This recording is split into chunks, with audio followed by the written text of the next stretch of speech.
Hey everybody, it's Greg again. It's another edition of Unbreakable Podcast. It is Tuesday, July 15th. Listen, this badass chick. It's her birthday today. Happy birthday. You're no good. Not you, not you. I'm some point at myself. You're no good. I wanna say it again. You're no good. You're no good. You're no good. Everybody, hands up in the air. 79 today. Linda Ronstadt, one of the greatest singers of all time, female or otherwise. The best singer in the 70s. In fact, she has that award. Best singer in the 70s. Sold more records. You're no good. Everybody. Out of all her songs that Linda Ronstadt recorded over the years, since the late 60s till she retired in 2011, this was the only song that went to number one. You're no good. She never married. She adopted two kids. Thought she had Parkinson's disease way back around 2008. I started losing her voice, like I had.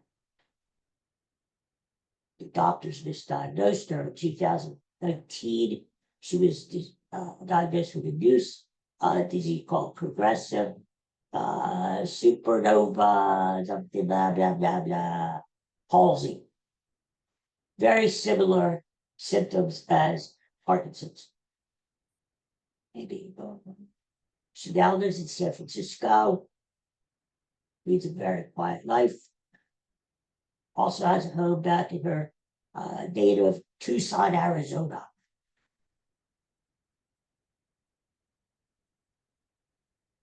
Baby, you're no good. Wow. And she's a cutie.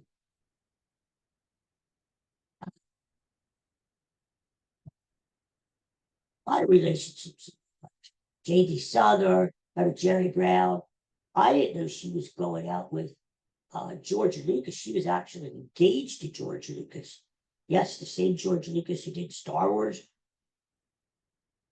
Around 1983, she was going out with Jim Carrey for 8 months. Yes, that Jim Carrey.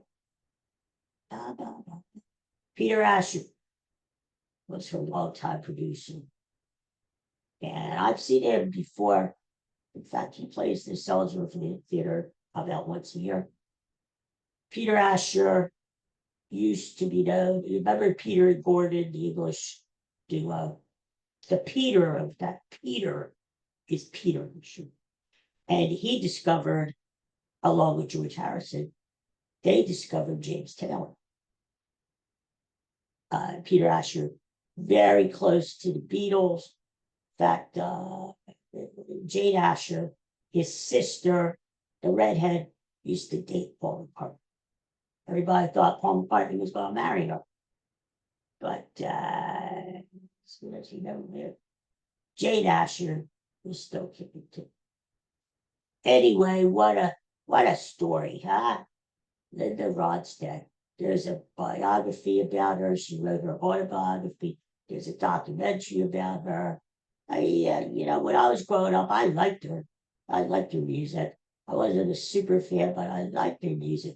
In the 70s, she hung a lot with the California guys, the Eagles, Jackson Brown, that's and she talks a lot about back in the day what it was like being a lead female singer, a girl singer, she called herself, in an age when men dominated. How weird it was to have an all male backup band because some of those guys didn't really want to play with her. They wanted to sleep with her and not play with her. And, you know, back in those days, girl singers weren't as accepted as they are now. Now we have Taylor Swift. Beyonce. There were a lot of girl singers, yeah. Miley Cyrus. But back in those days, in the 70s, what did you have? Right? Olivia John came along, Helen Reddy, Aretha Franklin, but you're really thinking about it, there weren't that many girl singers. And so Linda Ronstadt really broke the mold because she recorded different genres, country, rock, the blues. Uh, then she went into, she grew up listening to Mexican music, um, pop music, of course. Um, so you got to give it to her. I mean, she was very brave back in those days, and she stood up to the establishment, and she was very determined, from what I understand, feisty, feisty, and she said, I'm going to do it my way, and she did. She did it. So happy birthday, Linda Ronstadt out there. I know you're watching me. What else are you doing? You have to be watching me. All right. So anyway, 79 today, huh? Huh? And I hope she lives a long, long life there, a long time. All right. So we talked about that. All right. So what happened over the weekend? Well, went to see Superman. I went to see Superman with Holly Saturday afternoon matinee. And the theater we were in Peter Prussia, it was pretty well full. Yeah, not really kids, maybe like 20s, 20 sons, older people. And it was a good crowd. And uh, what a movie. What a movie, huh? Great movie. I'm not, neither one of us are really into the super comic Marvel, DC kind of a thing.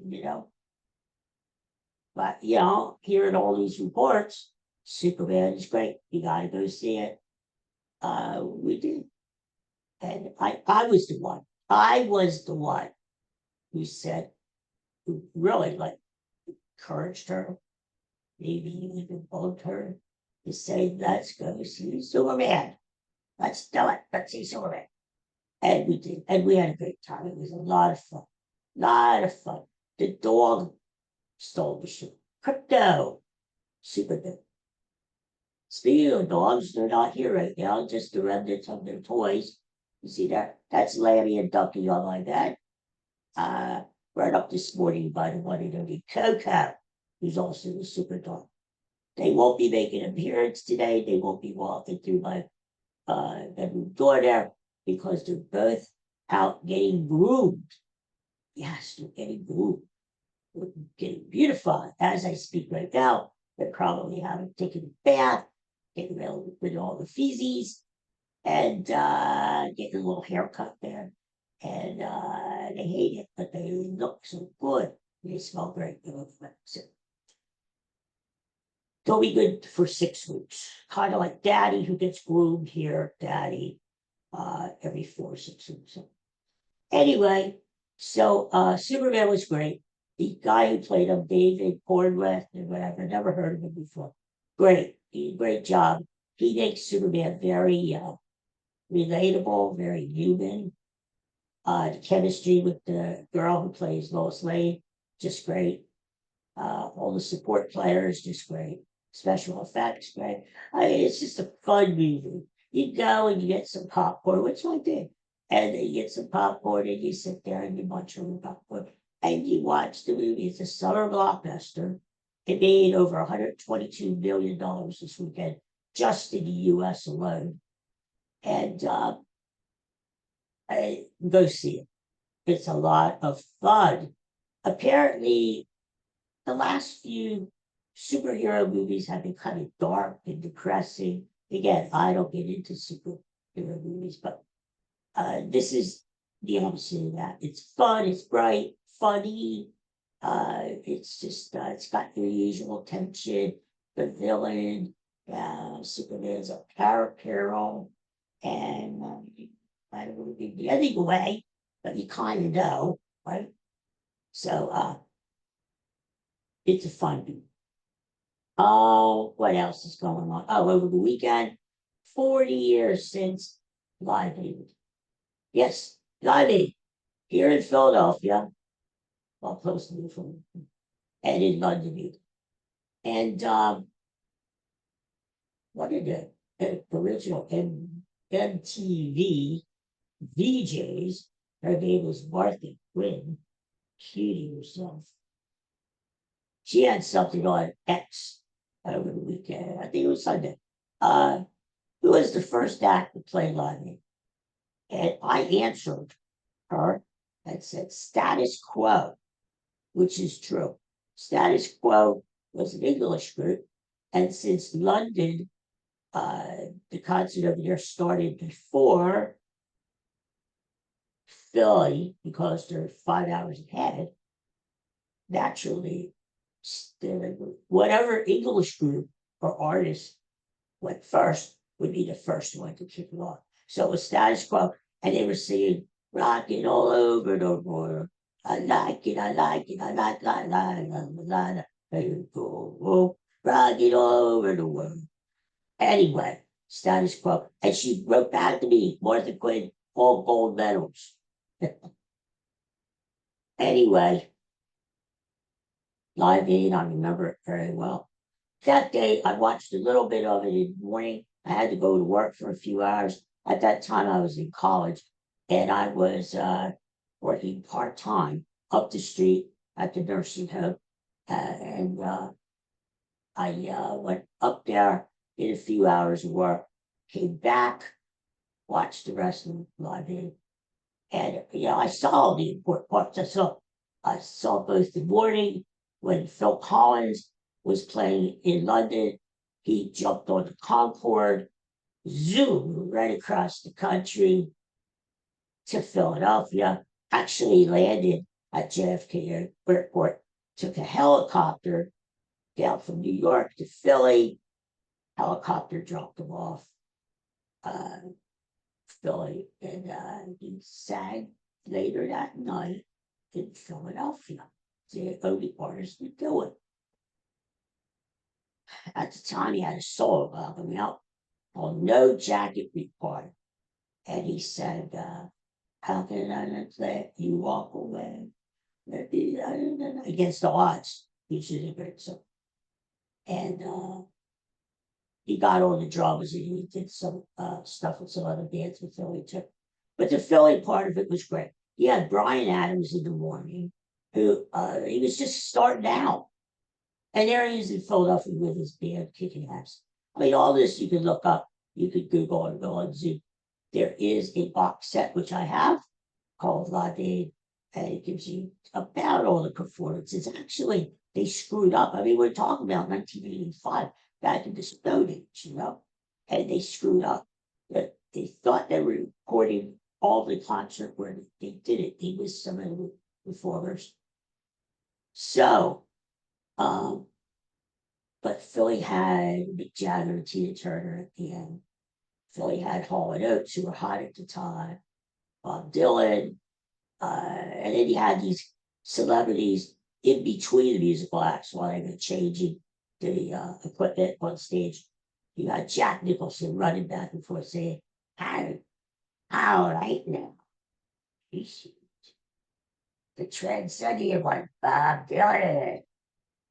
And I'm not doing the comment. And he had Chevy Chase. He was also a presenter. He would go on. Yeah, he was hot back then too. Well, stupid vacation movies. And he would go on and say, now it's the Cars. And, stuff like that. So you had a lot of your 80s groups, but then you had a lot of 70s and 60s groups show up too. Like London had Paul McCartney. He sang Let It Be. You had David Bowie, Queen, and Queen's 20-minute set was probably many people call it the 20 greatest minutes in rock and roll history, because Queen had disbanded. They were a pop and rock group in the 70s and early 80s. They disbanded, they got back together again from Live Aid, and We Will Rock You, Freddie Mercury, How Can You Beat It? And after that, they stayed together and did another world tour, another album, until the great Freddie Mercury was diagnosed with AIDS and died in. And so, well, London had Elton John, George Michael, The Who, just a lot of great acts. Now, along with the acts that appeared in Live Aid, you talk about the acts that didn't appear for one reason or another. On the original posters, and you can still find them, they had a lot of artists listed that never was at Live Aid. They didn't really want to redo the posters, so they just put disclaimers like Huey Lewis and the News were listed to be there because they were very hot in the mid-80s. They didn't go because they weren't sure about the money. Live Aid, for people who know, was a charity thing. It was a concert to raise money for people in Africa because of the famine. People couldn't, so they would starve, basically, And they did, quite a few of these charity concerts back then. You don't see them now. I think Farm Aid is still going. But back then you had, back in the late 60s, Woodstock, and it came Live Aid and Farm Aid. You don't have to be able to pull that off of them, But some of the artists did it. Billy Joel was scheduled, but he couldn't get his band together. Led Zeppelin, they couldn't get it together. There were different reasons, financial reasons. Michael Jackson could not appear because he was in the studio working on his next album called Bad, which is a great album. Prince probably had the most unusual reason why he was not at Live Aid. Prince did not show up at Live Aid because Prince thought he was going to get shot. I kid you not. Why he thought that, I don't know. Maybe he had a dream, or maybe he felt it in his princely bones. I don't know. But apparently he thought he was going to be the one who would get shot at Live Aid. He didn't know. I guess I wouldn't go in if I thought I was shot. But why? Why would you think that? I don't. Anyway, there were a lot of artists who were supposed to be there who didn't show up. Anyway, so my final thoughts about Live Aid. It was a great event. When I came home, I watched it all the way till late at night. I mean, when you had your Mick Jagger and your Tina Turner squaring off there, it was like after 10 o'clock at night. You got to remember, it was a hot July night everywhere. Not only in Philly, it was steaming hot over in London and Portugal. And so it's similar to the weather we're going through right now. It's 40 years ago. And it was a Saturday night. And so Mick Jagger and Tina Turner were squaring off there up until 11 o'clock. And then you had We Are the World. Lionel Richie was the key guy there. And he led all the people, the crowd, the 100,000 people at JFK Stadium in Philly, which no longer exists. Everybody said, "We are the world. We are the children. We are sway with me." There's 3 stadiums that you see in the box set or the documentary. JFK Stadium, that's where the Army Navy game was played for many, many years. Big wooden, same with bleachers, like a horseshoe. That's no longer there. Actually, Wells Fargo Center sits at that very spot where Live Aid occurred. If you look down, you see the Spectrum, and that no longer exists. And then you see the massive white stadium behind everything else. That's Veterans Stadium where the Phillies and the Eagles used to play. That doesn't exist because they knocked it down, and down the block they built Citizens Bank Park for the Phillies, and across the street, they built Lincoln Financial Field. It was a great event. It was so hot, they were watering people down in the stands with the fire hoses. You know, people are there. I don't know how they went to the bathroom. I used to have porta potties, but people there without their shirts, even some of the men. And it just was a fun time in the summertime. For the price of, I think the price was like $33 for a ticket in Philly.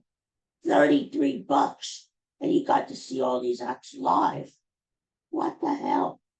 It was a different time back then, my friends, back in the mid-80s. So it was a good time to live life. What else is happening? Oh yeah, the Phillies. Well, the All-Star game is tonight. Who cares? I'm not even going to watch it, to be honest with you. I just don't care.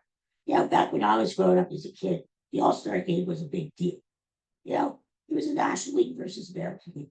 They've sort of watered it down there, cheapened it. For a time, thank God it's not happening. For a time, whoever won the All-Star game would get home field advantage for the World Series. That sucked. Because let's say, what if the Phillies had the best record in baseball? But just because the stinking National League lost the All-Star game means the Phillies don't get home field advantage in the World Series. And it wasn't right. They changed the uniforms every year. They cheapened it down this year. They're going to have the robo thing that's going to call balls and strikes. They're just going to have a dopey umpire standing there listening to the signal. Oh, I guess that's a strike.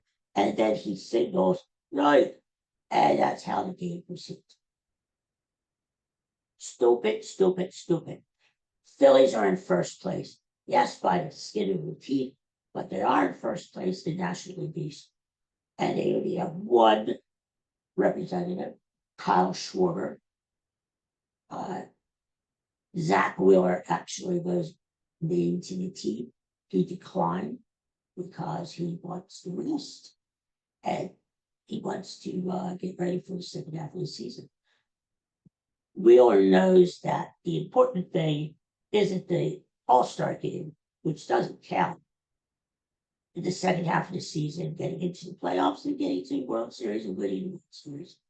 That's what counts. But anyway, so the Phillies only have one representative, that is designated hitter, Kyle Schwarber, will show up. Last night they had the home run derby in Atlanta, and I watched a little of it, and I got bored. They gotta do something with that. First of all, you've got the ESPN announcers, and they suck. They stink. Everything is, oh, there it goes. It's crushed. It's going, going, going. And then the cameraman finally locates the ball, and it's like a pop-up to like second base. Why can't we get decent baseball announcers? I mean, Chris Berman used to do it, and he would be like, it's go back, back, back, back, back, back, back, back, it's out of here. Can't get him to do it anymore. It was won by Cal Raleigh. This guy is catcher for the Seattle Mariners, who has 38 home runs so far this year. The most ever by a catcher, even past the great Johnny Bench. He ended up winning. So great, he won $1 million, got a trophy, blah, blah, whatever. But I got bored, so I just turned it off. So that stinks. This sucked. So I couldn't take the ESPN production. So they just suck. That whole station sucks. When I was growing up in the 80s and ESPN came to be, and in the 90s, that was a pretty good little station. You had, your scores at night, your highlights, I don't know what's happened to it. Now, they have running clowns, Stephen A. Smith, who I hate. We call him Screaming A. Smith, because that's all he does is scream. And other characters who really don't know sports. All they do is they're loud, they're obnoxious, and they fight to each other. That's all ESPN is. It's sort of like MTV, really doesn't show many music videos anymore. It's anything but. But ESPN was great at one time. It's not now. Anyway, so the season after today, the boys will be gathering again. Friday, we get back to the grind. The Phillies are at home playing the Los Angeles Angels. Mike Trout is coming back home again. I have tickets to see the Saturday afternoon game. Lucky me, I get to see stinking rotten Taiwan Walker pitch for the Phillies. Just when you think he's counted out, just when he gives up like 13 runs in every game, the Phillies bring him back. So I think it's going to be a long game on Saturday, a lot of runs. The game starts at 6. We probably won't be home until like 4 in the morning. I don't know, but whatever. So the Phillies get back against the Angels and Mike Trout. I should want to play for the Phillies. What the hell's wrong with you, Mike Trout? I mean, he's probably back home in Millville, New Jersey right now. And it would have been great for him to play the outfield with Bryce Harper and bring the Phillies a couple of World Championships. But for some strange reason, never wanted to play with the Phillies. Okay, Mike Trout. But it should be fun. Phillies draft picks. They had 20 picks this week. 14 of them were college pitchers. They really focused this year on pitching.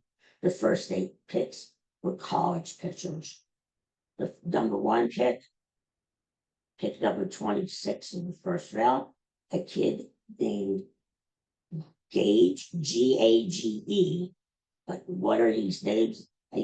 Is anyone named Bill, Harry, Tommy anymore? I mean, come on. Gage Wood, Wood, Gage Wood. He reminds me of a little Spencer Strider without the mustache. He's this stocky little guy. He pitched maybe the greatest game in College World Series history. A no-hitter against Murray State, where he struck out 19 batters. He's got an explosive fastball, 12-6 curve that goes, drops on the table. There is word that if the Phillies sign him, they may fast track him and bring him up in September. Because as we know, the Phillies bullpen sucks and they need some help. So, but if not this year, he will be on the Phillies radar soon. Gage Wood. So I think the Phillies, they know that their system needs pitching. They focused on it. Now maybe next year they'll focus on position players, hitters. No, but pitching. The other thing is, not a pitching in your system. They can be trade bait, because how many pitchers can you have in your rotation or in your staff, right? So maybe you trade some young pitching, they get good, they get improvement with the major league team, right? Phillies need some bullpen help. Maybe they need another bat. Say you go to a team like the Pirates who stink, or the Twins, or one of those White Sox team, whatever, and you say, here, I've got this pitcher, just drafted them. You can have them, give us your best bat. I'm just saying, it could happen. So, anyway, so that's that. And in less than 2 weeks, we have our Eagles back in training camp, getting ready for the season, less than 2 months away. Eagles, defending the Super Bowl champs, defending their title. And the first game is September 4th against the stupid Rotten Cowboys. Thursday night game. Cowboys got to come to Philly, and they have to watch us raise the championship banners in all of our glory. It's sweet. Now, all the Eagles have to do is take care of business, don't they? Win the freaking game. But I'm looking forward to the season. Okay, that's about it. Me, I was at the eye doctor yesterday because I have a floater in my eye here. When you get old, you get like me, like 118 years old, everything's supposed to break down. I'm still working on the kidney stones. Next week I go in for surgery, and then the following week I go in for more surgery, blah, blah, blah, blah, blah. I might as well just camp out outside of the OR with my little lunch box there, my peanut butter and jelly sandwich, and just wait for the next surgery and the next surgery and the next surgery. Anyway, yeah, I got this floater. So I keep going like this. It's floating around. Trying to grab it, but it doesn't do any good. I don't know, something with the back of the eye. It's not a retina thing, or it's more I have to go see a retina specialist. Although the eye doctors yesterday said, oh, don't worry, it's not your retina. But we do recommend you see a retina doctor ASAP. What the hell? So, okay, I'll go see a retina doctor. Okay. So that's what I'm doing for. And, hey, life keeps going on, right? That's life. We keep on trucking. We keep on trucking. And that's that. All right, everybody. Take care. Peace and love to you all. And I'll see you when I see you, hopefully soon. And we'll shoot the breeze again, huh? All right, everybody. Take care. Stay cool. Stay safe. Peace and love.